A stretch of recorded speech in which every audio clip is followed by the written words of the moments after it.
Now, so generally speaking, there's a lot of positives to take. Like I said, how you stand at the golf ball now, look at golf here, there's a real good kind of posture, the lines you're creating now in terms of your feet, your posture, all that sort of stuff we talked from sort of way back when with the first lessons looking really good.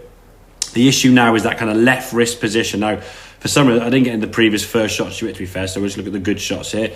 We need to get that left arm and left wrist nice and flat. Now, it will feel a little bit shorter.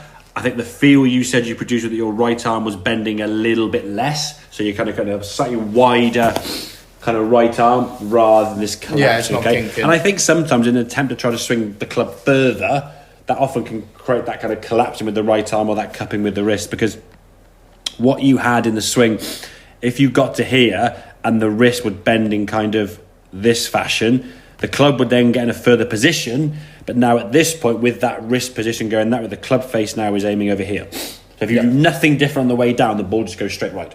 Yeah. What you would then do to try and fix that is kind of like scoop it at impact, which then brings the golf ball back to target, but in such a way that you obviously lose quality of contact, hit the ground behind the golf ball, all the above. Yeah. So yes, it sacrifices quality of strike by going straighter, or do it a good shot, well struck, lost ball right. It's like pick your poison kind of thing. Yeah. So, and generally most golfers have got to go for the straighter miss hit because it kind of at least stays in play.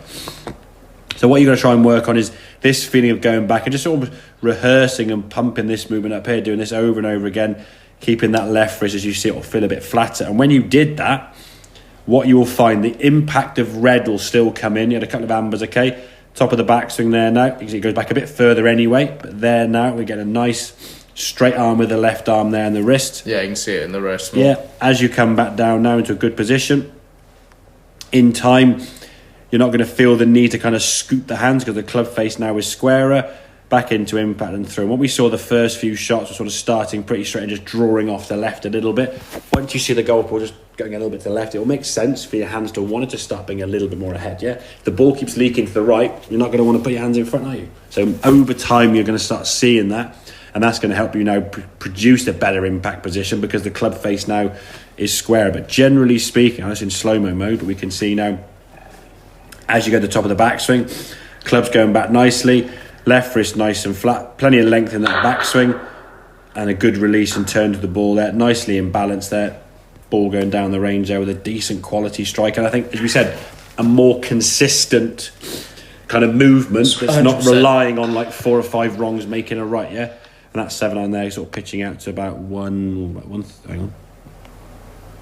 Where did it go? 140, I think, when it finished rolling out. So 147 iron, if we can get that handle slightly further forward in time, 145, 157, maybe sort of coming. And then you'll see the brackets going up a lot more as well, as opposed to them bunching. Exactly, mate. Yeah. Makes sense, then, yeah? Yeah, cool. 100%. So that's been morning, but let's see how we can get now. Now a bit of a rest, and we'll go back to the 5-iron and work on that, okay?